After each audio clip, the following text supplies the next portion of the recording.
Benvenuti in Community FVG, un viaggio nei territori del Friuli Venezia Giulia.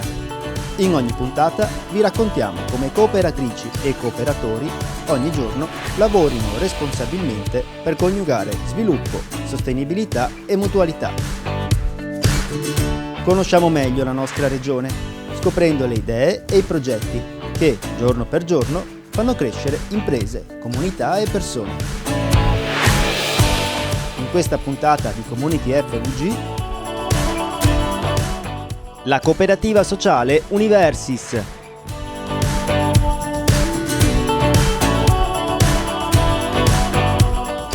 L'abbecedario cooperativo, la nuova rubrica con Mario Passon.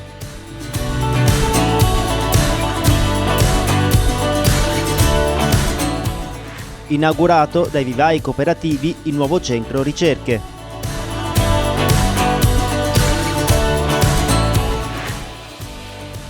Aperte le iscrizioni ai laboratori di teatro partecipato contro la violenza sulle donne.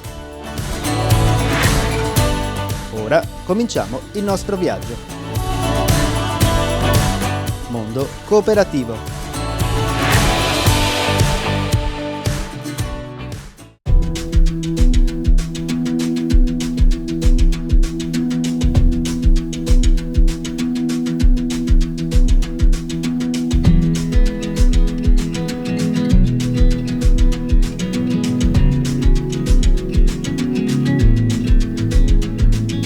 Universis è una cooperativa sociale di tipo A che nasce verso il 1990, ha 25 anni di storia, quasi 30 ormai, e negli anni si è sviluppata lavorando in 3 aree di intervento: l'area disabilità, l'area minori e l'area anziani.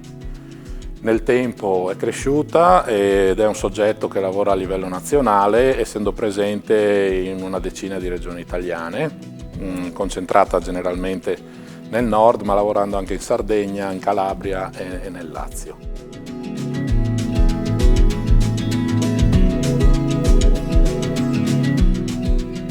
Eroga servizi socio-assistenziali, sanitari, educativi, e in questo ambito fa sia servizi parziali all'interno magari di nuclei, di strutture o di case di riposo, come anche servizi full service, dove prende in carico totalmente l'assistenza, come anche servizi alberghieri che devono essere garantiti agli utenti.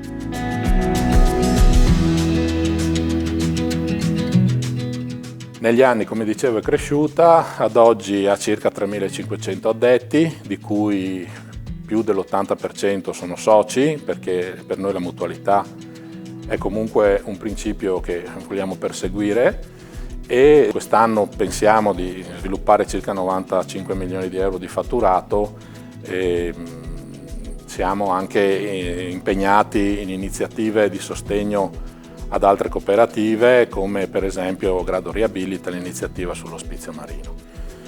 Questi sono stati anni molto importanti da un punto di vista dello sviluppo. Naturalmente non ci nascondiamo che veniamo da un periodo molto difficile, che ancora presenta delle grandi difficoltà. Io volevo anche cogliere questa occasione per ringraziare tutti quanti coloro che hanno lavorato per la cooperativa, soci e non soci, perché ci hanno dato modo di conoscere qualcosa che magari sapevamo ma che non avevamo ancora visto, una capacità lavorativa di resistenza alle difficoltà veramente encomiabile, e la gratitudine nostra è assolutamente dovuta e ci nasce spontanea.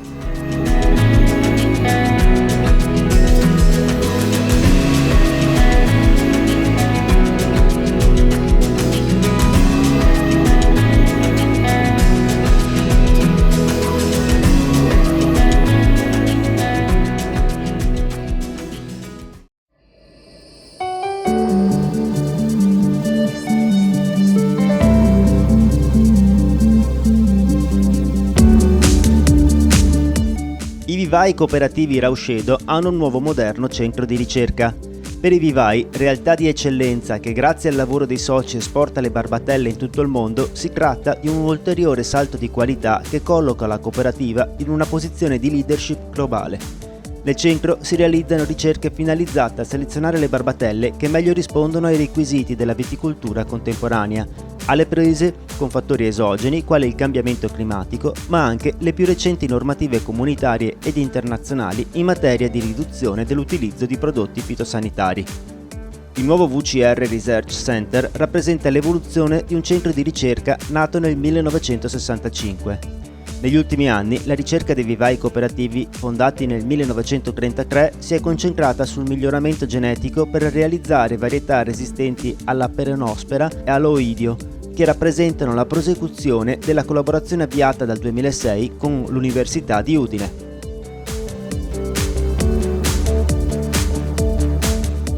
Sono aperte le iscrizioni al percorso di laboratorio teatrale che conclude il progetto Un altro modo per dirlo. Un progetto sull'importanza dell'uso del linguaggio, anche e soprattutto nei luoghi di lavoro, e sul contrasto alla violenza di genere, promosso dal Coordinamento Donne dell'Alleanza di Cooperative Italiane, costituita da Confcooperative, Lega Coop e AGC.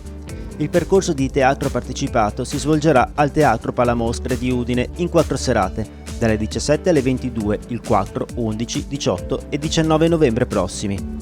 Per partecipare scrivi a partecipa@cssusudine.it. Lo spettacolo finale sul tema del contrasto alla violenza sulle donne si svolgerà il 20 novembre alle 21. Un percorso innovativo che attraverso la partecipazione e il coinvolgimento di attori e pubblico intende sensibilizzare su un tema di grande attualità nell'ambito del percorso che le centrali cooperative stanno svolgendo con il supporto della Commissione regionale per le pari opportunità e della Consigliera regionale di parità.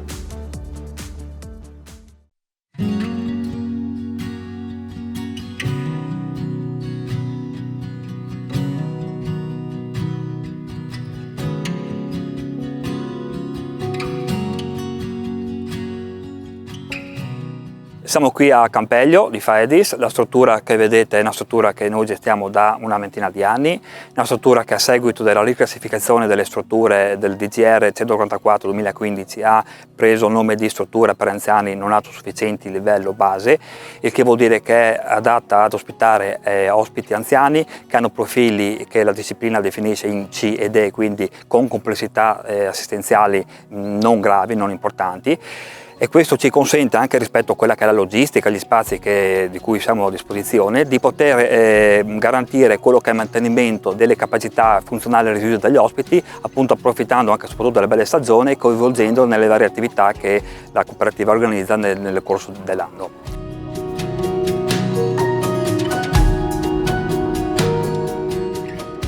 Questa è una struttura di 24 ospiti, che è un po' diversa da quella che è la tipologia tradizionale di strutture che noi gestiamo in tutto il territorio nazionale, che vanno da 60, 90, 120 posti e oltre, non per questo non strategica per il territorio dove lavoriamo, che è un territorio dove Universis tra l'altro ha mosso i primi passi, quindi abbiamo anche un particolare affetto, devo dire, anche gelosia rispetto a questa struttura che per noi insomma ferra l'occhiello, al di là delle dimensioni che sicuramente non sono rappresentative rispetto a quello che è il nostro standard gestionale, però insomma siamo contenti di essere qua. Ci tengo a ringraziare anche l'amministrazione comunale di Faedis, che ha sempre collaborato con noi in maniera fattiva rispetto a quella che è la gestione di questa piccola realtà ma importante del territorio. Universis, per chi ci conosce, sa che gestisce strutture in tutta Italia, servizi per anziani, minori, disabili a 360 gradi in tutto il territorio nazionale, Sardegna compresa, in strutture anche sicuramente di maggiore complessità rispetto a questa, per servizi alla persona a 360 gradi.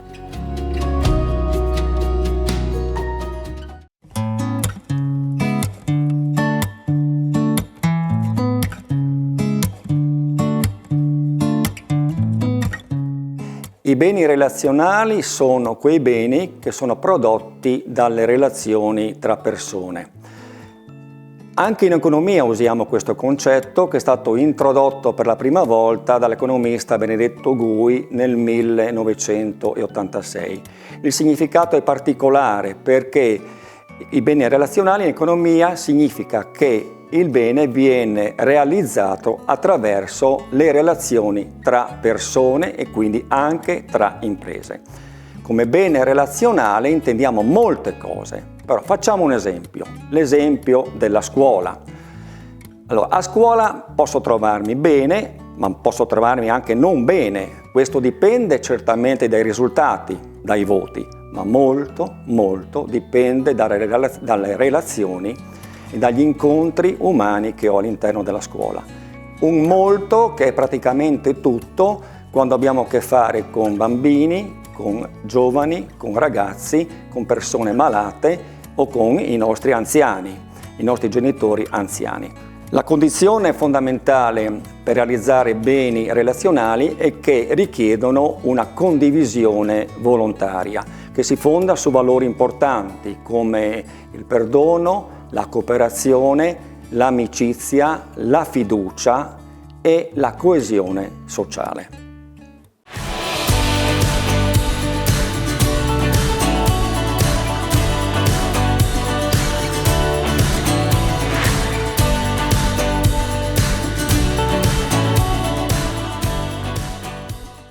Oggi incontriamo Vera Gheno, sociolinguista e traduttrice dall'ungherese.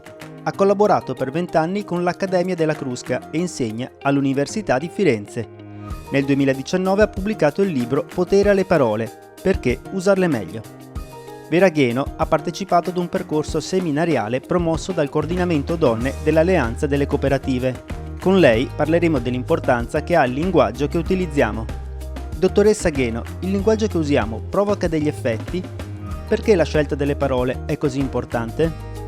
Allora, il linguaggio che usiamo provoca degli effetti sulla realtà, anche se di solito si pensa che sia il contrario, cioè che sia solo la realtà a avere dei riflessi, diciamo così, linguistici. E invece le parole che usiamo ci permettono di fare una cosa, di vedere meglio o di non vedere determinati aspetti della realtà. Noi tendenzialmente vediamo ciò a cui abbiamo dato un nome perché di quello possiamo parlare. Se una cosa non ha un nome non ne possiamo parlare. Da questo nasce la necessità di chiamare le cose e possibilmente nella prospettiva di una pacifica convivenza delle differenze, no? Quindi anche tra le diversità degli esseri umani, nominare la diversità correttamente. Lei ha scritto: ciò che non viene nominato non esiste. Che significa? E che cosa può significare, in particolare, pensando al ruolo femminile nel mondo dell'impresa e delle professioni?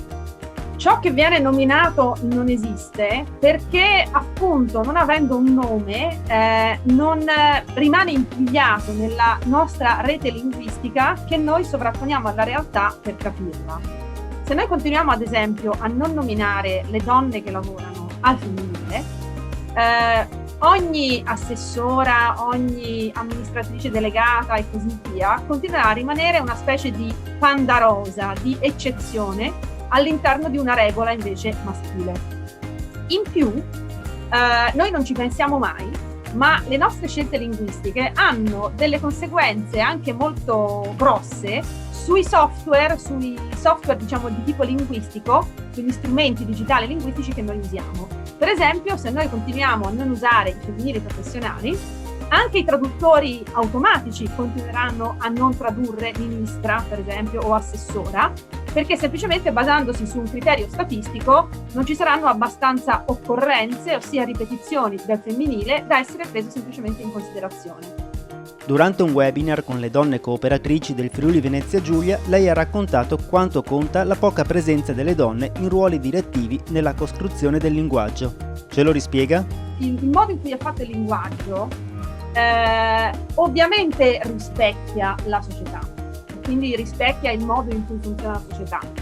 Ma appunto c'è anche il viceversa, perché il fatto che non ci siano tante donne in ruoli apicali, quindi ruoli diciamo molto in alto, fa sì che facciano fatica a entrare nell'uso i femminili, quindi si tende a non pensare a una direttrice di una rivista o appunto a un'amministratrice delegata e così via, perché si continua a pensare a questi ruoli al maschile, ma non pensare a questi ruoli al femminile e quindi non usare i femminili ha anche un influsso negativo sulle generazioni successive, perché, e anche su questo sono state fatte delle prove, se noi continuiamo a pensare e a parlare di ruoli apicali al maschile, noi trasmettiamo questo stesso immaginario anche ai bambini e poi ai ragazzi attraverso per esempio i libri di scuola. Quindi una delle cose infatti che oggi si stanno facendo molto, insomma uno dei fronti su cui ci si concentra molto, è proprio quello della rimozione degli stereotipi neanche apertamente sessisti, ma anche un po' sotto traccia sessisti dai libri di testo. Ad esempio non fare sempre l'astronauta maschio o il presidente maschio e la sarta donna e la segretaria donna, ma anche mischiare ad esempio le figure presenti in questi ruoli. In questo modo sembra, diciamo, quasi strano pensare che abbia tutto questo significato una scelta del genere, ma in realtà ci sono le prove che così cambia anche ciò che bambine e bambini immaginano di poter fare nella vita.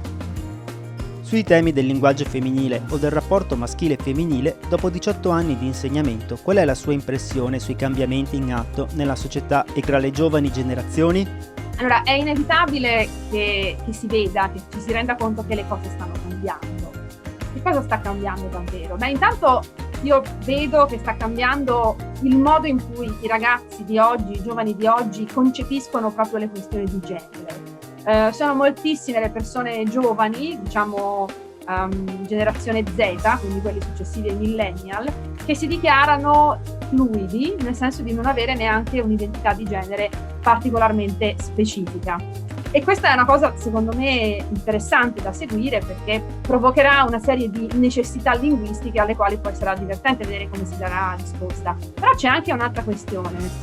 Se i ragazzi di oggi vogliono preservare questa loro elasticità di genere, dovranno sicuramente anche impegnarsi ad esempio nei confronti della questione dei femminili professionali, perché anche se non sembra le cose sono collegate.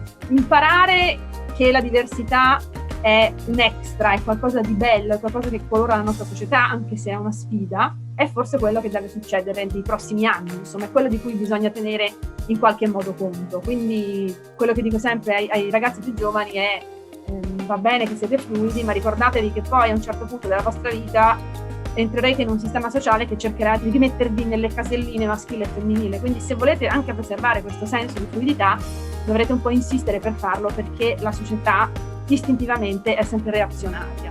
Ma i messaggi positivi che si possono dare sono tanti. Per esempio, il fatto stesso che noi stiamo parlando di questioni di lingua è qualcosa di super positivo.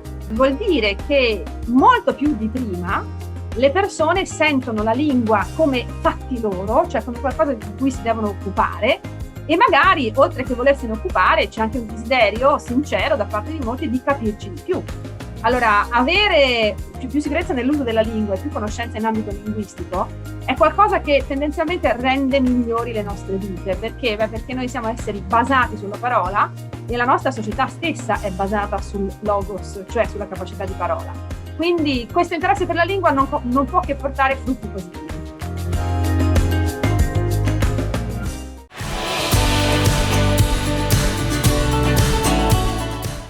Fine della prima parte. Community FVG continua dopo la pubblicità.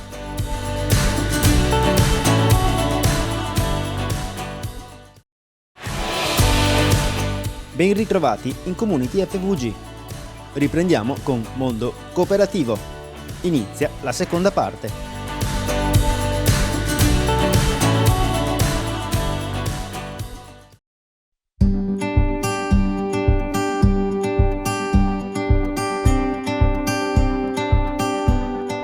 La cooperativa FVG Servizi è nata nel 2014, è una cooperativa di tipo B, pertanto una cooperativa che è sensibile per legge alle persone svantaggiate. Per legge dovremmo avere un 30% di persone svantaggiate, ma Cooperativa FVG Servizi ha sempre avuto dei parametri tra il 40 e il 50%. Cooperativa FVG operativamente ha cominciato nel 2015 col suo primo dipendente, oggi invece tra collaboratori, soci e borse lavoro siamo quasi una cinquantina di persone.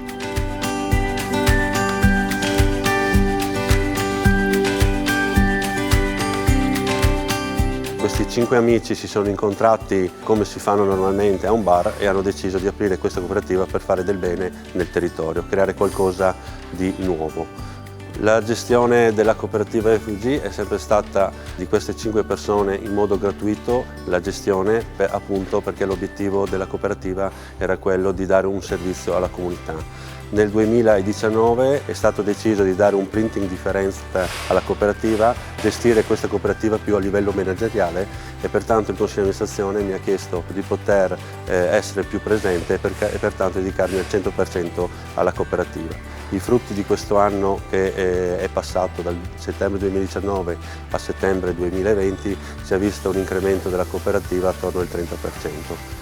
Cosa è dovuto al nostro business core? È rimasto sempre le pulizie, che oggi è ancora un 50% del nostro fatturato.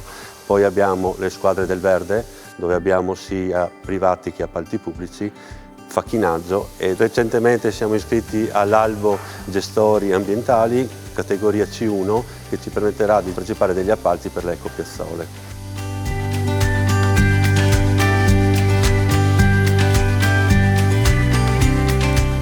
Il nostro business, oltre a tutto quello che vi ho appena detto, è anche i montaggi e gli assemblaggi all'interno dell'azienda. Questa tipologia di lavoro necessita per poter dare lavoro alle persone con delle disabilità. Queste persone che hanno disabilità sono tutte quante dell'articolo 68, come prevede la legge, nonché sono persone con borse di lavoro tramite il CSM di Azzano, che è una collaborazione che abbiamo da parecchi anni, e da poco abbiamo cominciato anche la collaborazione con il SIL di Pordenone.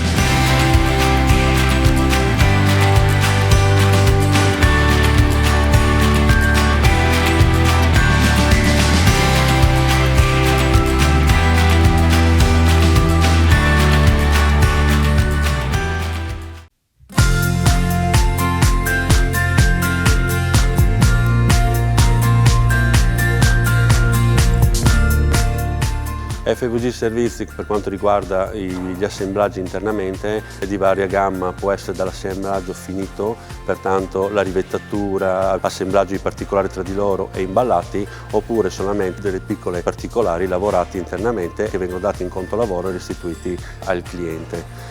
Un altro tipo di business che abbiamo è quello di avere in cessione delle aree all'interno delle aziende, tipo i magazzini con i nostri mulettisti, dove abbiamo delle attività ben precise che gestiamo anche l'attività all'interno dell'azienda in autonomia e diamo carico e scarico e il materiale in produzione. Un business che si sta evolvendo da quest'anno, essendo presente nel territorio è molto legata alle aziende della zona, pertanto grazie alle conoscenze delle persone che fa parte del Consiglio di amministrazione e di tutti i soci e collaboratori riusciamo ad avere un passaparola tra le aziende dei nostri servizi eccellenti che offriamo. Un'altra attività che non ho raccontato fino adesso, proprio nel 2015 è nato il catering. Noi non facciamo catering, ma noleggiamo il materiale per il catering alle vari ristoranti o ai privati. Cosa facciamo? Noi o diamo chiavi in mano dal taglio dell'erba alla posizionare tutti gli strumenti, le attrezzature e via dicendo, poi riportarli a casa, oppure solamente fare la consegna del materiale. Dove sta il business di questa attività? È quello di portare tutto pulito e portare a casa lo sporco. Ecco perché le persone svantaggiate all'interno dell'azienda hanno un'attività di lavaggio e abbiamo una linea di lavaggio all'interno. Nel 2019 in un consiglio di amministrazione ci siamo guardati i 5 consiglieri che facciamo parte e abbiamo detto se valeva la pena di continuare con una cooperativa di piccola dimensione oppure cercare di ingrandirci per dare più servizi al territorio. È stato deciso di questa svolta aziendale della cooperativa per poter incrementare il fatturato dell'azienda.